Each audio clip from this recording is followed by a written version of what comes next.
So example 6 देखते हैं, that is let R be the relation defined on the set. अब आपके पास जो सेट दिया है दैट इज 1 2 3 4 5 6 7, इसमें 7 एलिमेंट हैं।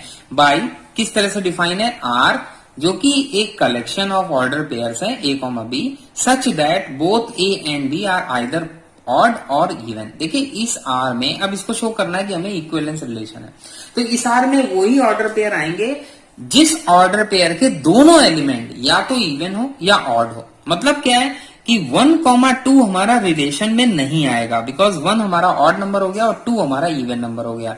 और रिलेशन ये कह रहा है इसमें उन्हीं ऑर्डर पेयर को रखो जिनमें दोनों कंपोनेंट, दोनों एलिमेंट ए एंड बी या तो ऑड हो या फिर इवन हो। तो इस तरह के मेंबर इसमें नहीं आएंगे। तो 4,3 भी नहीं आएगा, 4,2 आ जाएगा क्योंकि दोनों ही इसमें क्या है, इवन नंबर है। अब देखो सबसे पहले रिलेशन बनाना सीखो।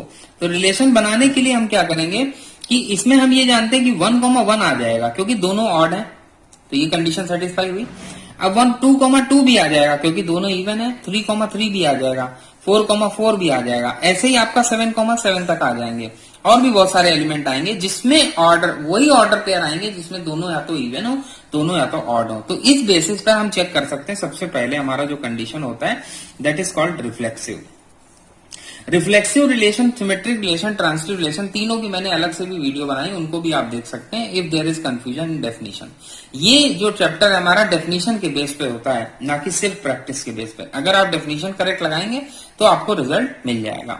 ओके, तो रिफ्लेक्सिव कंडीशन हमारी क्या होती है कि ऐसे ऑर्डर पेयर जिसमें तो दोनों एलिमेंट जो हैं वो हमारे सेम हो, वो रिलेशन में होने चाहिए, ऐसे ऑर्डर पेयर। लेकिन फॉर एवरी ए, और वो ए कहां पर जाएगा, उस सेट में जाएगा। मतलब सेट के सारे एलिमेंट के लिए, जिस सेट पे हम रिलेशन डिफाइन कर रहे हैं उस सेट के सारे एलिमेंट के लिए सेम ऑर्डर पेयर। मतलब क्या है कि दोनों एलिमेंट जिसमें सेम हो ऐसे ऑर्डर पेयर रिलेशन में जाने चाहिए, तो हम कहेंगे कि वो रिफ्लेक्सिव है। लेकिन हर एक एलिमेंट के लिए तो आप देख सकते हैं 1,1 2,2 3,3 4,4 ये सारे एलिमेंट अप टू 7,7 ये सारे इसके मेंबर होंगे, किसके, रिलेशन के।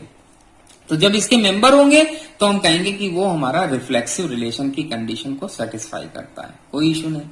ना अब बात करते हैं सिमेट्रिक की, बात करते हैं। सिमेट्रिक कहता है कि अगर A comma B order pair, अगर वर्ड इंक्लूड है, अगर A comma B order pair R का मेंबर है, रिलेशन का मेंबर है, तो बी कॉमा ए भी आर का मेंबर होना चाहिए। इस कंडीशन को हम कैसे वैलिडेट कर सकते हैं?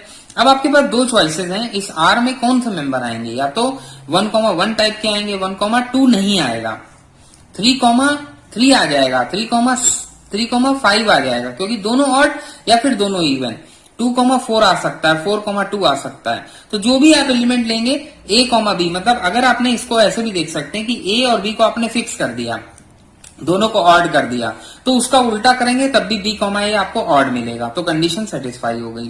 फिर उसके बाद अगर मान लिया दोनों को आपने इवन ले लिया, ए और बी सपोज इवन नंबर है, और उसका उल्टा करेंगे बी कॉमा ए, तो वो भी इवन रहेगा। इसका मतलब क्या है, किसी भी ऑर्डर पेयर जो कि रिलेशन का मेंबर है, उसका जैसे ही आप ऑर्डर चेंज करेंगे, बी कॉमा ए करेंगे, तो वो भी रिलेशन का मेंबर होगा।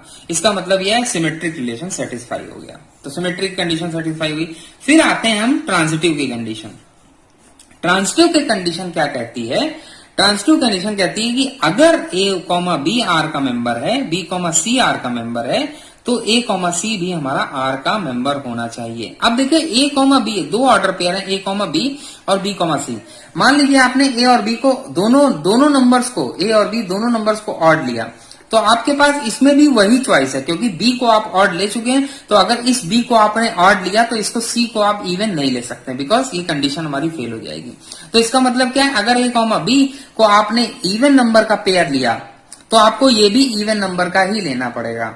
ओके, और एक अगर आपने ऑड नंबर का लिया तो इसको भी आपको ऑड नंबर का ही लेना पड़ेगा। तो इसका मतलब है ए कॉमा सी, मतलब ए अगर इवन है, आपने ए कॉमा बी इवन है, तो बी कॉमा सी भी इवन है, तो ए कॉमा सी भी हमारा इवन होगा। ए कॉमा बी अगर ऑड है, बी कॉमा सी ऑड है, तो ए कॉमा सी भी हमारा ऑड होगा। देयरफॉर कह सकते हैं कि ए कॉमा बी हमारा आर का मेंबर होगा। इसका मतलब क्या है, रिफ्लेक्सिव, सिमेट्रिक, ट्रांजिटिव तीनों कंडीशन सेटिस्फाई हो गई, रिलेशन हमारा इक्विवेलेंस हो गया। फिर इसके बाद जो सेकंड पार्ट कह रहा है वो आप आसानी से कर सकते हैं। Further show that all the elements of the subset 1 3 5 7 are related to each other.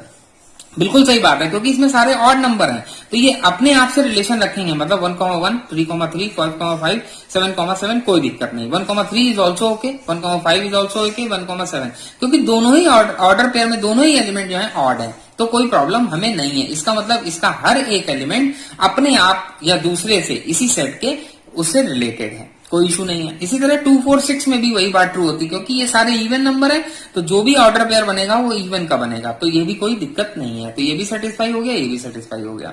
दूसरी बात, but no element of the subset 1, 3, 5, 7 is related to any element of the subset. बात भी सही है, क्योंकि अगर आपने इसका 1,2 पेयर बनाया तो 1 हमारा ऑड हुआ, 2 हमारा इवन हुआ, तो ये आर का मेंबर नहीं होगा। इसी तरह से 1,4 बनाया, वो भी नहीं होगा, क्योंकि दोनों ही या तो इवन होने चाहिए, दोनों ही या तो ऑड होने चाहिए इस कंडीशन को सेटिस्फाई।